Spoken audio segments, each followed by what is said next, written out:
পড়নাই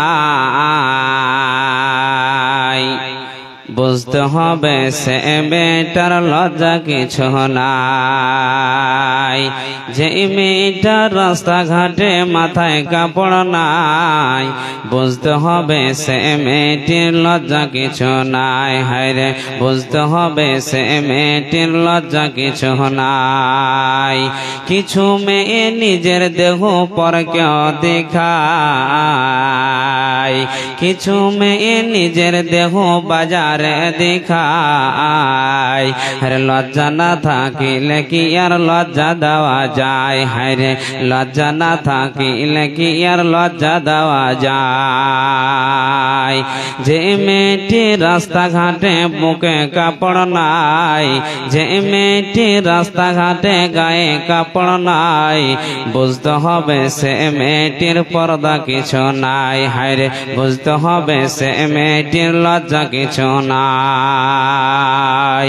কিছু মেয়ে নিজের দেহ স্কুলে দেখায়, কিছু মেয়ে নিজের দেহ জলসায় দেখায়। আর লজ্জা না থাকিলে কি আর লজ্জা দেওয়া যায়? হায়রে লজ্জা না থাকিলে কি আর লজ্জা দেওয়া যায়? যে মেয়েটি কলেজেতে মাথায় কাপড় নাই, আর যে মেয়েটি রাস্তাঘাটে মাথায় কাপড় নাই, আর যে মেয়েটি বাজারে তো মাথায় কাপড় নাই বুঝতে হবে সে মেয়েটির লজ্জা শরম নাই। হায়রে বুঝতে হবে সে মেয়েটির লজ্জা শরম নাই।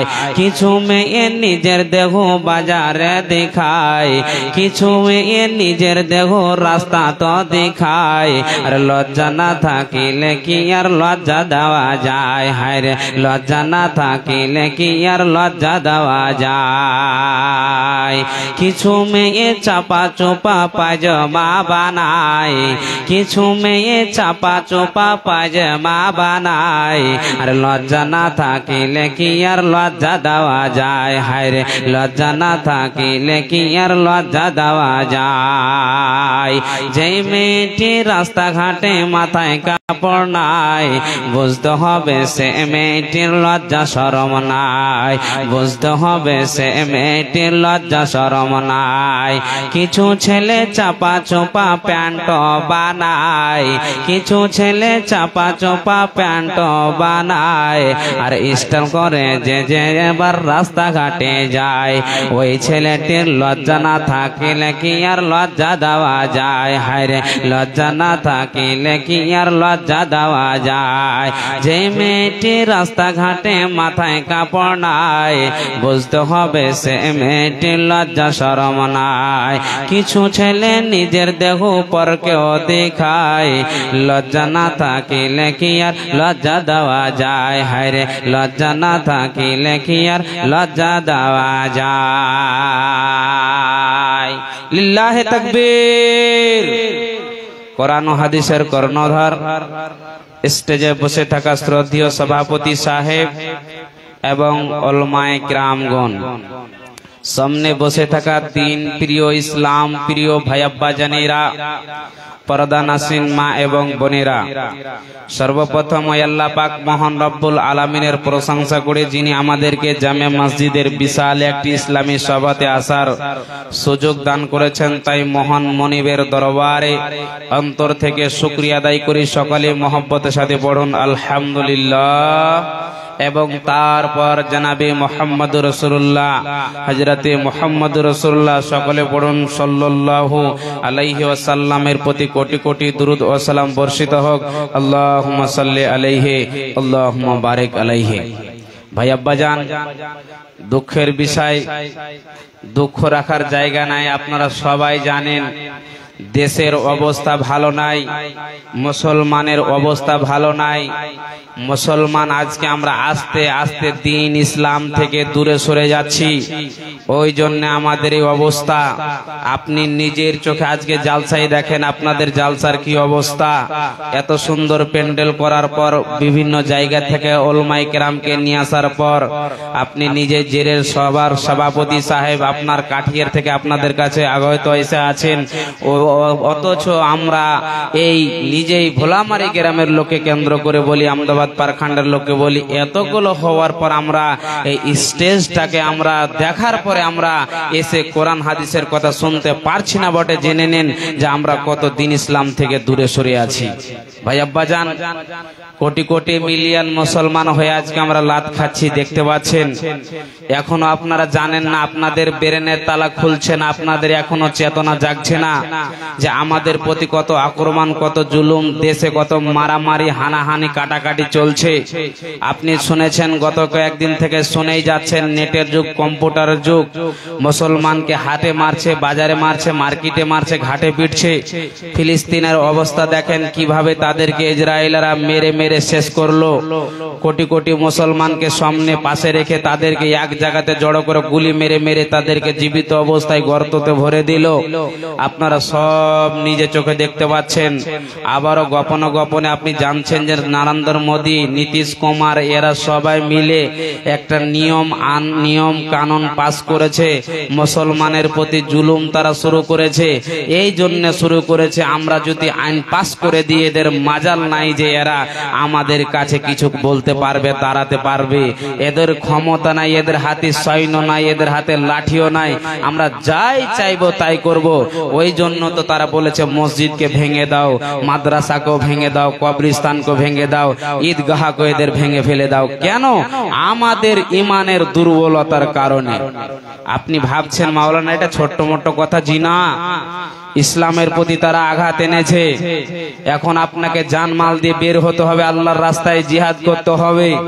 প্রকৃত যদি ইমানদার হন তবে আপনার সামনে এতগুলো কাজ হচ্ছে, আপনি দাঁড়িয়ে দাঁড়িয়ে দেখতে পারবেন না, আপনার কলেজে কানবে। আপনি যদি প্রকৃত ইমানদার হন, দেখেন গাজিয়াবাদে, মুরাদাবাদে একের পর এক জায়গাতে মসজিদকে ভাঙছে। এখন পর্যন্ত 20-30টি মাদ্রাসায় তালা লাগিয়ে দেওয়া হয়েছে। এদিকে গোপনে গোপনে মুসলমানদের কবরস্থানকে ভাঙছে। আমার বাবার কবর, আপনার বাবার কবরে জিসিবি দিয়ে আপনার উঠিয়ে নদীতে ফেলে দিচ্ছে। আপনি দাঁড়িয়ে দাঁড়িয়ে দেখছেন, আপনার রুখার ক্ষমতা নাই। আপনি শেরের বাটা শের বাড়িতে, আপনি বীরের বাটা বীর বাড়িতে, ছোট ভাইকে লাঠি দিয়ে বের করবে, ছোট ভাইকে বাড়ি থেকে বের করবে, নিজের বিবিকে বাড়ি থেকে বের করবে। আর ইসলামের বিরুদ্ধে এতগুলো আক্রমণ চলছে, কিন্তু আপনার মাথা গরম হয় না। এই যুবক শুনে যান, আপনাকে কয়েকটি কথা বুঝাবার জন্য এসেছি।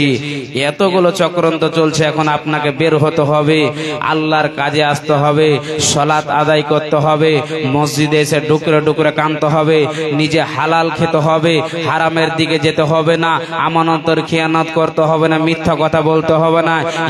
এক কথায় আপনাকে নিজে সঠিক রাস্তাতে, সঠিক পথে আসতে হবে।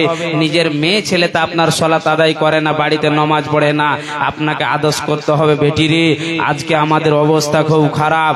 এই আল্লাহর ঘরকে চোখের সামনে ভাঙছে, দাঁড়িয়ে দাঁড়িয়ে দেখতে পারবো না। অতএব মেয়েরা, তোমরা সালাত আদায় করো।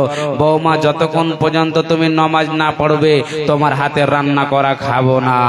আপনাকে এরকম ধারণা নিতে হবে আপনি একজন দায়িত্বশীল মানুষ, কিন্তু আপনি পাচ্ছেন না। ভাই আব্বাজান বলে যায়, আপনি দেখতে পাচ্ছেন পাকিস্তানের সাথে কি লড়াই চলছে, মারামারি কাটাকাটি চলছে। এত সৈনিকগুলো আপনার ইন্ডিয়া পাকিস্তানের মারা যাচ্ছে, আপনি নিজের নজরে দেখতে পাচ্ছেন। বিশ্বনবী বলে দিয়েছিলেন, আজকে থেকে 1400-1450 বছর আগে আমি মরে যাওয়ার পর একটা গাজওয়া হবে, হিন্দ হবে। সেটা মনে হয় আল্লাহ আলাম ভালো জানে। এখন আমরা কিছু কিছু তার নিশানা দেখতে পেয়ে যাচ্ছি। যেমন দেখেন মুসলমান কত কত জায়গায় শহীদ হয়ে মারা যাচ্ছে। নবীজি বলছেন, যারা শহীদ অবস্থায় মারা যাবে আল্লাহর জান্নাতে যাবে, পৃথিবীর কোনো মায়ের বেটা তাকে রুখতে পারবে না। দেখতে পাচ্ছেন কত কত মারপিট চলছে, এরোপ্লেন বাম মারছে, গুলি মারছে, কত লোক বর্ডারে মারা যাচ্ছে, কত পাকিস্তান, ইন্ডিয়া, কত জায়গায় বম পড়ে বাড়িতে আগুন লাগিয়ে কত লোক ছারকার হয়ে মারা যায়। আপনাকে কি দিয়ে বুঝায়? সুফিয়ান, এই মহিলাটি মুসলিম মহিলা। মোদী বলছেন মুসলমানের দরকার নাই, কিন্তু মহিলা হয়ে কত একটা কাজ করেছে। 2 মিনিটে যুক্তি দিয়ে বুঝাই, শুনেন। সুফিয়ান, এই মহিলাটি কি করেছে, এর বাড়ি কোথায়, এর ঘর কোথায়, এর বয়স কতটা আপনাকে জানিয়ে দি। পাকিস্তানে গিয়ে কত বড় একটা কাজ করে এসেছে, ওদেরকে ক্ষয়ক্ষতি নষ্ট করে দিয়েছে। এই মহিলাটি বয়স হলো তার 35 বছর, বাড়ি হলো গুজরাট। কি দিয়ে আপনাকে বোঝাই, গত 9 তারিখে রাত্রে 1টার দিকে পাকিস্তান গিয়ে নানা রকমের ক্ষয়ক্ষতি করে এসেছে। সবাই এখন পর্যন্ত নেটে দেখা হলো 1 কারোর 40 লাখ আপন মুসলমান, হিন্দু, খ্রিস্টান থেকে তাকে অনেক অসংখ্য ধন্যবাদ দিয়েছে। একটা মহিলা হয়ে পাকিস্তানের অনেক রকমের ক্ষয়ক্ষতি করে চলে এসেছে, অনেক জনকে নষ্ট করে এসেছে। কে? এটা হলো মুসলিম মেয়ে, আমার মেয়ে, আপনার মেয়ে না হতে গেলে আপনার দিন প্রিয় ইসলাম প্রিয় মেয়ে ছেলে, অথচ আপনার আল্লাহর ঘরের প্রতি এখনো কেন সাহায্য আসে না? মুসলমানের প্রতি আল্লাহর রহম কেন করে না? আমাদের কারতুতের কারণে। আল্লাহ বলছেন, হে বান্দারা শোনো, ইয়া আইয়ুহাল্লাযীনা আমানু ইন তানসুরুল্লাহা ইয়ানসুরকুম ওয়া ইসাব্বিত আকদামাকুম। হে পৃথিবীর মানুষ, তোমরা শোনো, তোমরা আমার দ্বীনের সাহায্য করো, আমি আল্লাহ তোমাদের সাহায্য করব। আমার দ্বীনের সাহায্য না করতে গেলে নারান্দর মতো মোদিকে আমি তোমাদের মতো জায়গাতে বসিয়ে তোদের পিঠের চামড়াকে নিকিয়ে নেব। একবার পড়েন সুবহানাল্লাহ। ভাই আব্বাজান, দেশের অবস্থা খুব খারাপ। কি দিয়ে বুঝা আপনাকে বোঝাতে পারবো না। শুনেন, আজকে আল্লাহর রহম আমাদের প্রতি আসে না আমাদের কারতুতের কারণে। বুঝাই, কাবা শরীফের একটা ঘটনা আপনাকে তুলে ধরি।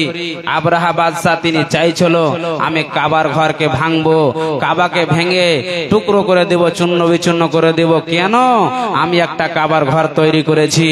এমন সময় আব্দুল মোতালেবের কাছে এসে হাজির হলো, হে আব্দুল মোতালেব, শুনেলে কাবার ঘরকে ভাঙবো, তোর যদি বল থাকে, ক্ষমতা থাকে, আয় এই ঘরকে রুখে নে। কিন্তু আল্লাহ বরদাস্ত করতে পারলো না, তার উপরে কি আক্রমণ করলো আল্লাহ কি বলছেন দেখেন। বুঝতে পারবেন আল্লাহ কেমন করে পাখের দ্বারা দিয়ে কাবার ঘরকে সাহায্য করেছে। ইমানদার হবে তবে হবে, ইমানদার না হতে গেলে আল্লাহর সাহায্য আসবে না। শুনেন আল্লাহ কি বলছেন। বিসমিল্লাহ, বিসমিল্লাহির রহমানির রহিম। আলম তারা কাইফা ফাআলা রাব্বুকা বিআসহাবিল ফিল আলম ইয়াজআল কাইদাহুম ফি তাজলিল ওয়া আরসালা আলাইহিম তায়রান আবাবিল তারমিহিম বিহিজারাতিন মিন সিজ্জিল ফাজআলাহুম কাআসফিম মাকুল। ভাই আব্বাজানের একটু গানে শুনে যান। আল্লাহ বলছেন, বান্দারে তোমরা কি জানো না আমি আল্লাহ তা বহন রব্বুল, আমার ক্ষমতা তোমরা জানো না। আমি ওই হাতিবালাদের সাথে আমি কি আচরণ করেছি, আমি কি মহান আল্লাহ, আমি কি তাদেরকে নষ্ট করে দেইনি। তোমরা কি জানো না আমি পাখিগুলোকে পটালাম পায়ে পাথর, তার ঠোঁটে পাথর দিয়ে পটালাম, তাদেরকে বন্দুকের গুলির মতো তাদেরকে মেরে তাদের কি ক্ষয়ক্ষতি করে তাদেরকে নষ্ট করে দেয়নি। তোমরা কি আমার ক্ষমতা জানো না? একটুখানি ব্যাখ্যাটা করে দি। এর ব্যাখ্যাটা করতে গেলে সমস্তটাই বুঝে যাবে, তার জন্য অনেকজন হয়তো বুঝতে পারলেন না। শুনে যান। আবরাহা বাদশাহ আল্লাহর দুশ্মন, দিনের দুশ্মন। ভাই আব্বা জানেরা ও আমার পর্দা নাসিন মা এবং বোনেরা, একটুখানি ইতিহাসটা শুনে যান, সমস্তটাই বুঝে যাবেন। আবরাহা বাদশাহ কাবার বিরুদ্ধে একটা ঘর তৈরি করেছিল। কেন কেন কেন? এই জন্য যে আমরা ঘরটাকে বানালাম, কাবাকে বাদ দিয়ে আমার ঘরে হজ এবং উমরা করতে মুসলমানেরা আসবে, এই ঘরটাতে সবাই নামাজ পড়বে, সালাত আদায় করবে। কিন্তু বন্ধুরা, মুসলমানেরা সেটাকে মেনে নিতে পারলো না। ওই যাই হোক, ঘরটাকে তাকে নষ্ট করে দিল।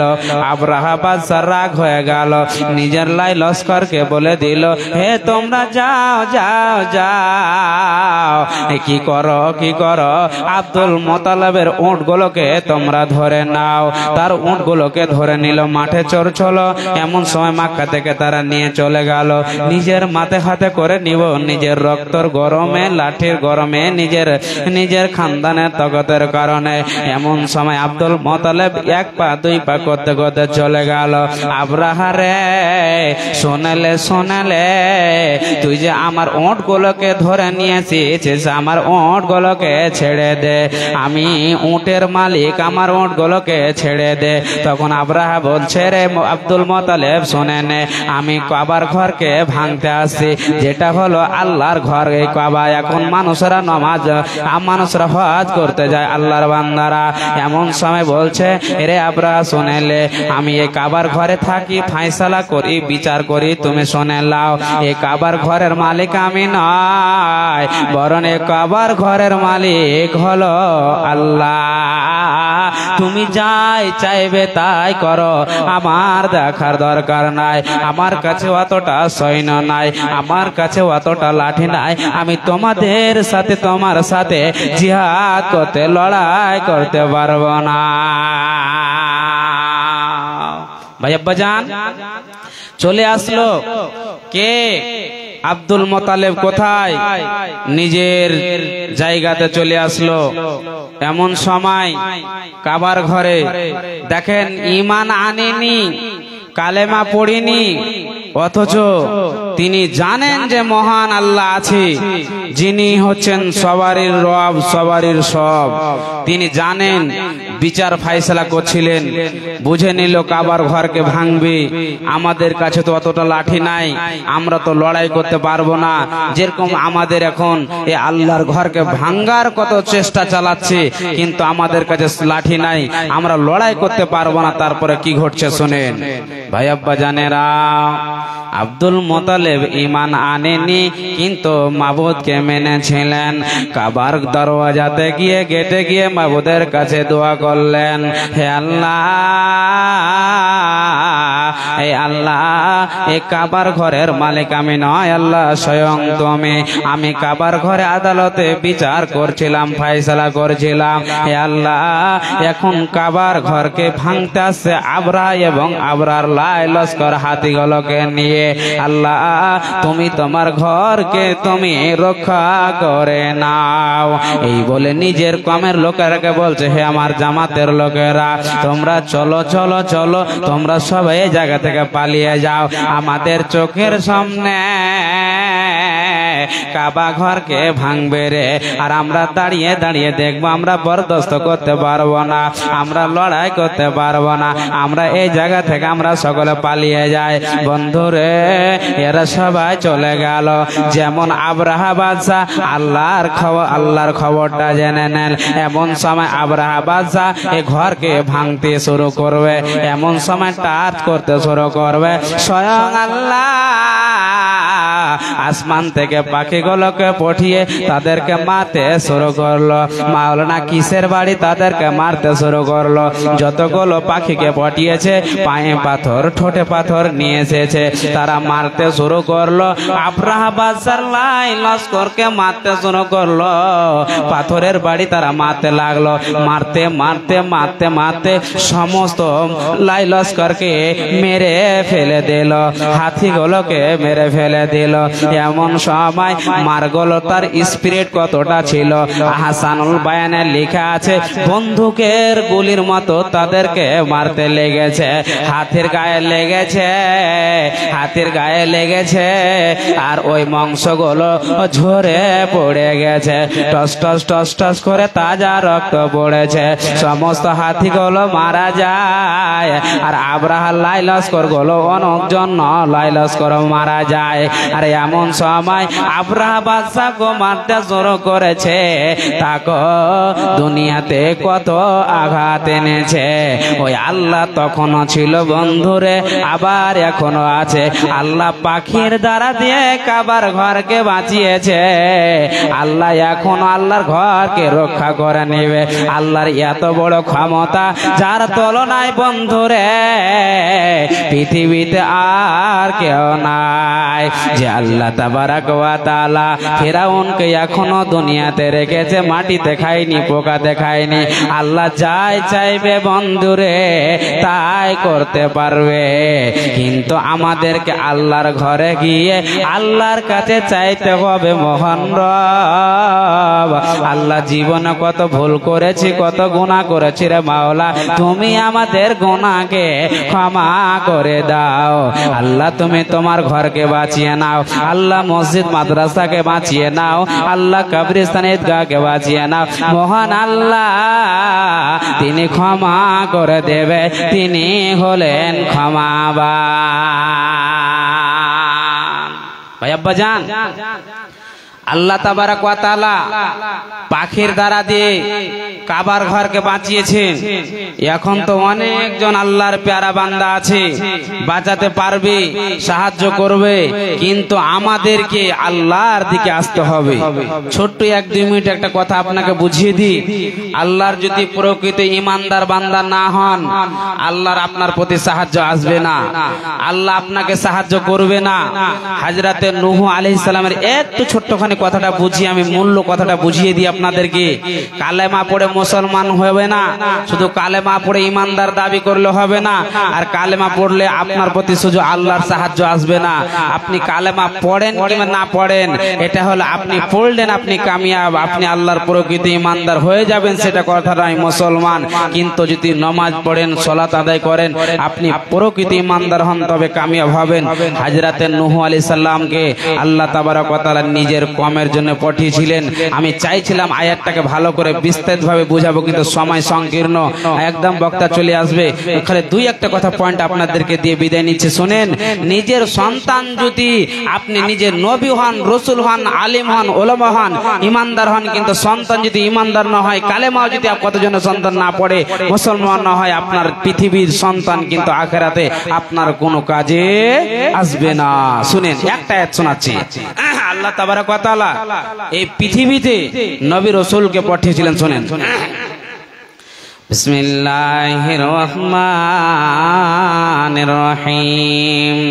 ইন্না আরসালনা নূহান ইলা কওমিহি আন আনজির কওমাকা মিন ক্বাবলি আইয়াতিয়াহুম আযাবুন আলীম ক্বালা ইয়া কওমি ইন্নী লাকুম নাযীরুম মুবিন। মহান আল্লাহ হযরতে নূহ আলাইহিস সালাতু ওয়াস সালামকে নিজের কওমের কাছে পাঠিয়েছিলেন। হে নবী, হে নূহ তুমি যাও, হে নূহ তুমি যাও, তুমি তোমার কওমকে ওয়াজ করো, নসিহত করো, ভয় দেখাও, ওদেরকে ভয় দেখাও। তোমরা যদি আল্লাহকে বলে ভয় না করো, আল্লাহর জাহান্নামের আযাব তোমাদের কাছে চলে আসবে। হে আমার কওমের লোকেরা তোমরা শোনো, হে আমার কওমেরা তোমরা শোনো, তোমরা শুনে নাও। তোমরা যদি ভয় করো, প্রকৃত হয়ে যাও, আল্লাহর দ্বীনের দিকে চলে আসো, আল্লাহর ইবাদত করো, এবং তারপরে তোমরা আমার ইতায়াত করো। কিন্তু বন্ধুরে শর্টে বুঝাচ্ছি, বুঝাইলেন। যত নূহ ওয়াজ নসিহত করলেন, হে আল্লাহ, হে আল্লাহ, আমার কওমকে রাতে ডাকলাম, দিনে ডাকলাম, সকালে ডাকলাম, বিকালে ডাকলাম, কিন্তু না না না, আমার কওম আমার ডাকে কোনো সাড়া দিল না। তারা আস্তে আস্তে আরো দূরে সরে যাচ্ছে।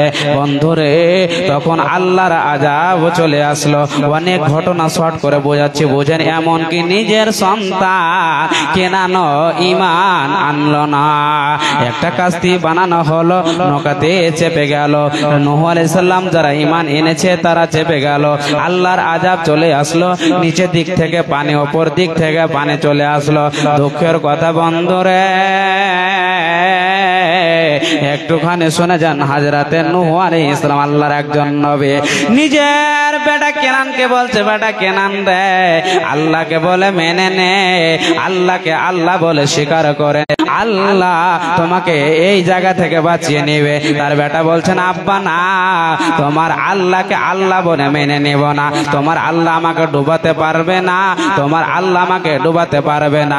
একটি বিশাল পাহাড়ে উঠে গেল, একটি বিশাল পাহাড়ে উঠে গেল বন্ধুরে।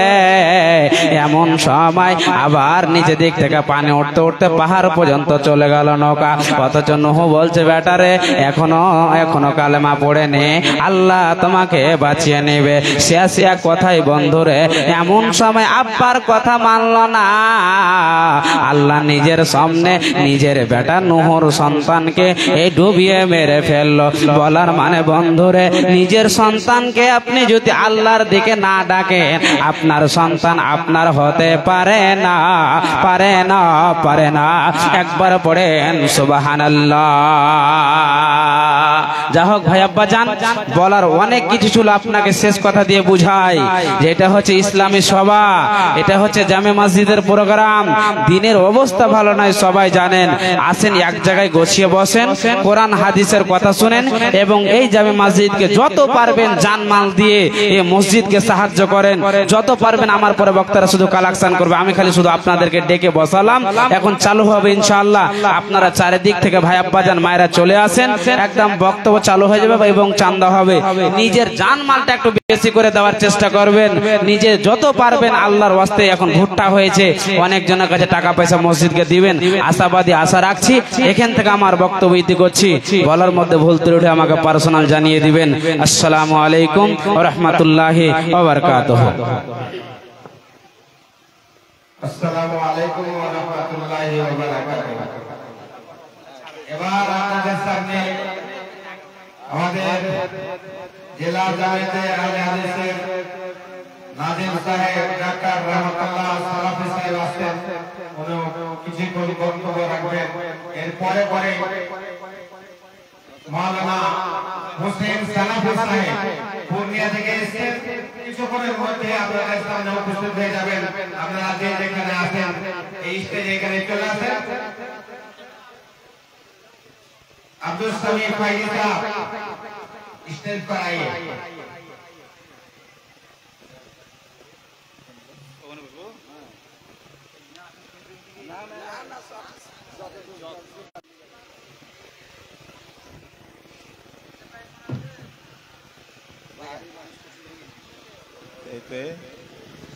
अस्सलामु अलैकुम व रहमतुल्लाहि व बरकातुहू।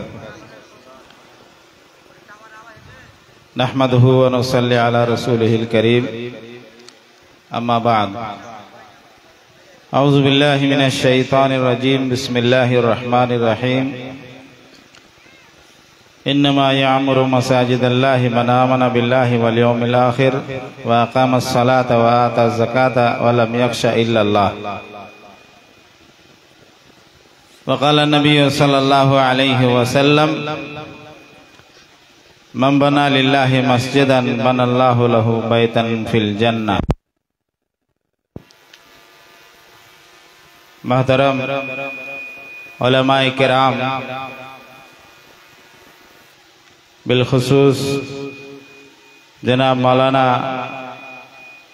अशरफुल हक साहब, जनाब मौलाना अब्दुर रऊफ उमरी साहब, जनाब कारी मोहम्मद यूसुफ साहब,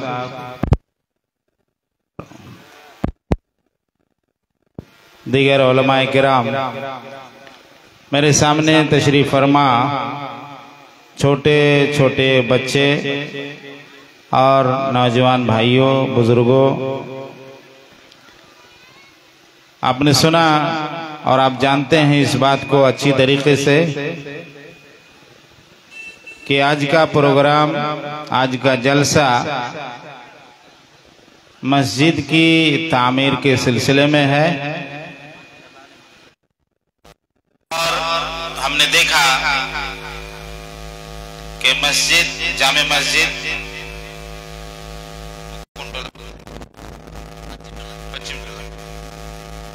तो मस्जिद है ना, इसलिए बोलना पड़ेगा। जामे मस्जिद पश्चिम टोला की जो पोजीशन है वो रोड से बहुत नीची हो गई है और ऊंचा करना, बुलंद करना निहायत जरूरी है। मस्जिद के जिम्मेदारान, मुतवल्लियान, मुसल्लियान की ये कोशिश है कि मस्जिद का छत जो बनी हुई है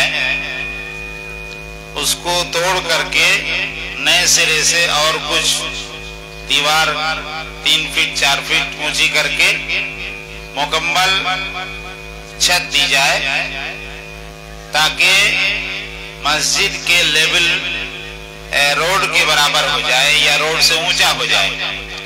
तो ये निहायत जरूरत है, अनिवार्य चीज है। और मजहब इस्लाम के अंदर हमारी जिंदगी में मस्जिद की क्या हैसियत है, नमाज की क्या हैसियत है, नमाज का क्या मकाम और मर्तबा है, हम सब इसको अच्छी तरह जानते हैं। और बहैसियत मुसलमान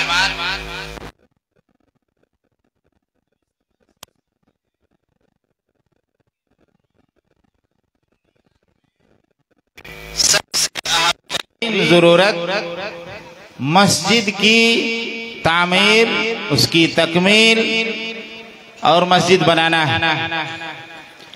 फिर मस्जिद बनाने के बाद उसको आबाद करना,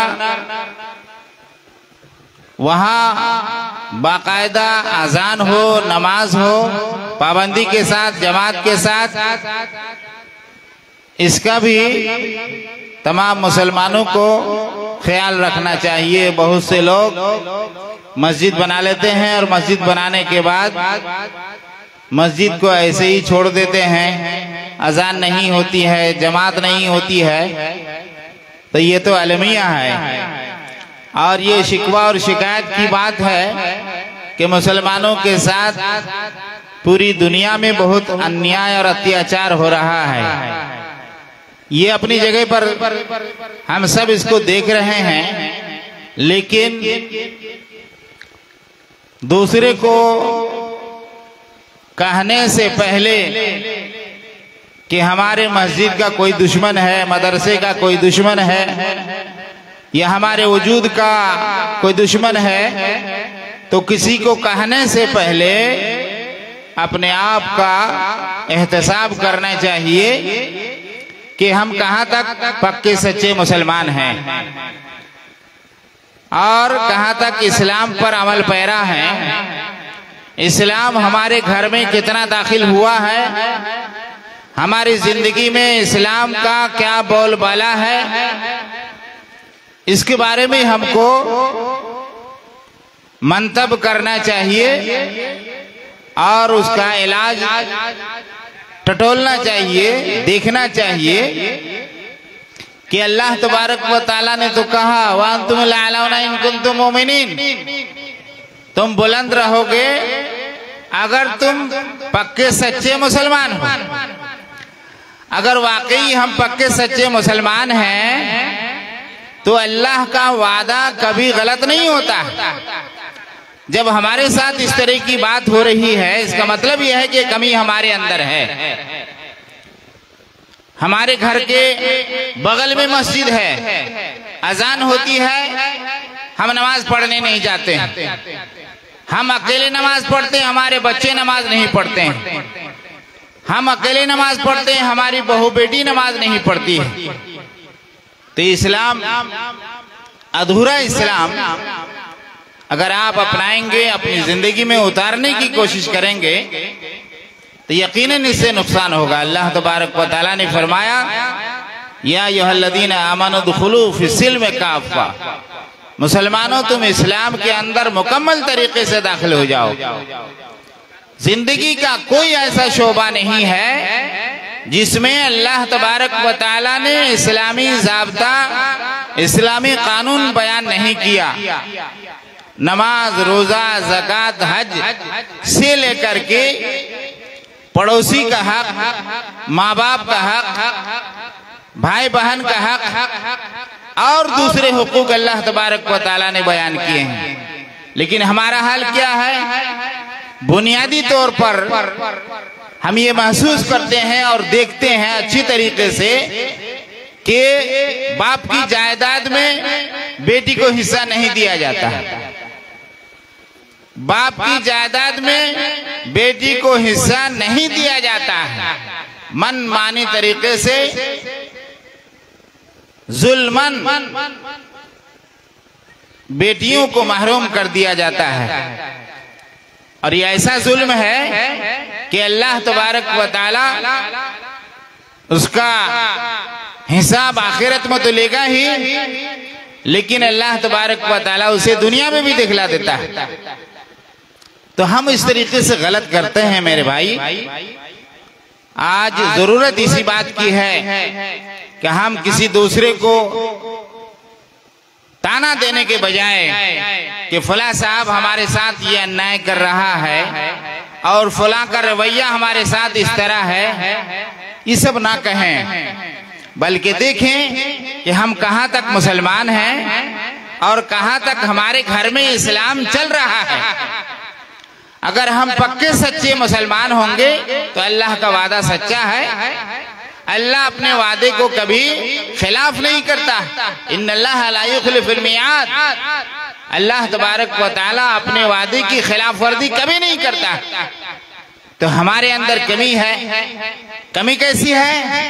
हम लोग देखते हैं कि 5 वक्त नमाज पढ़ने के लिए हम तैयार नहीं हैं, लेकिन जनाजे की नमाज पढ़ने के लिए बिल्कुल तैयार है। अजान 5 वक्त अजान होती है, मस्जिद में कोई नहीं आता है। 2 आदमी 3 आदमी मिलकर के नमाज पढ़ लिया और जनाजे की नमाज हो जाए तो पता चलेगा तांता लगा हुआ है, लोग चले जा रहे हैं। जबकि अल्लाह तबारक व तआला जनाजे की अगर नमाज आप नहीं पढ़ते हैं, दूसरे लोग पढ़ देते हैं, तो आपसे अल्लाह पूछेगा नहीं कि तुमने जनाजे की नमाज क्यों नहीं पढ़ी थी। लेकिन हम जनाजे की नमाज की फिक्र करते हैं और जिसके बारे में अल्लाह तबारक व तआला हमसे पूछेगा, हमसे हिसाब किताब लेगा, बल्कि हदीस और कुरान की रोशनी में सबसे पहला सवाल और जवाब नमाज 5 वक्त नमाज के बारे में होगा। और हम 5 वक्त नमाज में सुस्ती करते हैं, काहली करते हैं। ये हमारी बदनीयती है, हमारी बदअमली है। इसी को सुधारने के लिए हमारे गांव मोहल्ले के अंदर मस्जिदें आबाद हैं और हमारे मजहब के अंदर नमाज की जो हैसियत है, बुनियादी हैसियत है। अगर आप दुनिया में सब कुछ कर लें, नमाज नहीं पढ़ते हैं, तो ऐसी सूरत में आपको जन्नत नहीं मिलेगी। ये तय बात है। इसलिए मैं गुजारिश